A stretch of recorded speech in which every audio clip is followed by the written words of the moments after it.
I just finished watching Heated Rivalry, and now I don't know what to do with myself. Like, genuinely. I'm sitting here scrolling through my watch list and everything looks dull. Because this show messed me up in the quietest, most inconvenient way. It was that good. The kind of good that ruins other shows for a while. The kind where you can't immediately move on because your brain and your heart are still there. So yeah, I figured instead of forcing myself to watch something else, I'd talk it out. Because that's what you do when a story latches onto you and refuses to let go. I went into Heated Rivalry thinking, okay, hockey rivals, enemies to lovers, probably hot, probably dramatic. What I didn't expect was how emotionally sneaky it would be. This show doesn't grab you by the throat right away. It kind of circles you. Let's relax. And then suddenly you're invested in these two men like they're real people, whose poor decisions you're quietly judging, while also completely understanding.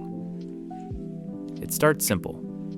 Two young hockey players, Shane Hollander and Ilya Rozanov. Different teams, different personalities, same elite level of talent.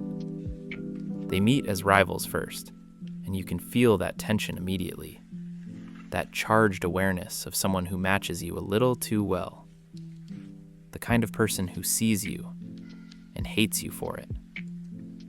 Their first hookup isn't romantic. It's messy, impulsive, kind of reckless. Two guys blowing off steam and telling themselves it means nothing, because nothing is easier than asking hard questions.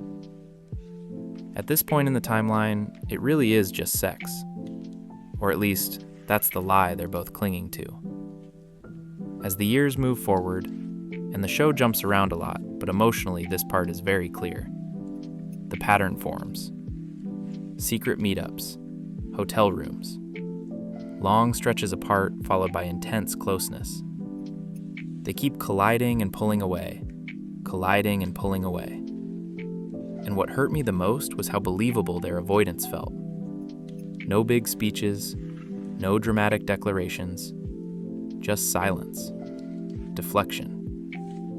That very strange thing where you feel something deeply and then immediately shove it into a box because you don't know what it would cost to open it. Ilya, especially, is built like a fortress. Discipline, control, restraint. Feelings don't fit neatly into his life plan, so he treats them like a flaw he needs to train out of himself. Shane, on the other hand, feels everything loudly, but still can't quite say the words that matter.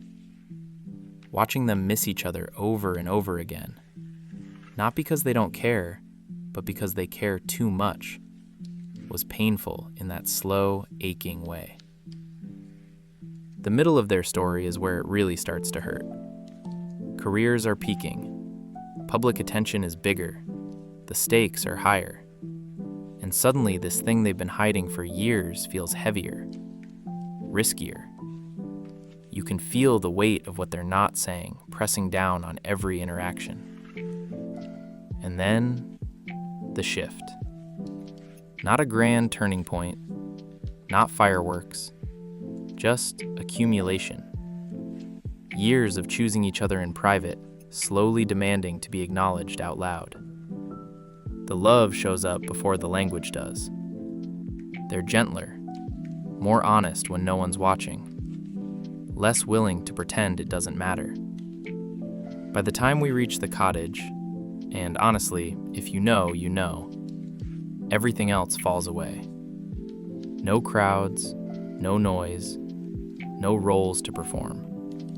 Just two people who are exhausted from pretending they don't belong to each other. That episode didn't feel explosive.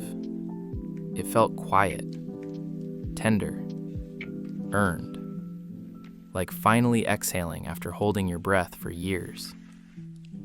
What really stayed with me is that Heated Rivalry never pretends love magically fixes everything. They don't stop being competitive. They don't stop being complicated. Love doesn't erase the rivalry. It just gives it context. it gives all that fire somewhere safe to land.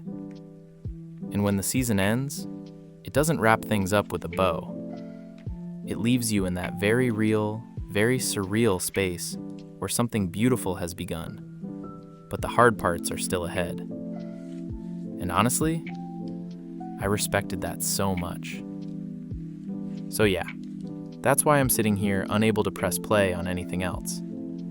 Because Heated Rivalry didn't just entertain me, it lingered. It reminded me how powerful slow burn stories can be when they trust the audience to feel instead of rushing to explain. If you finished watching it too, share your feelings in the comments.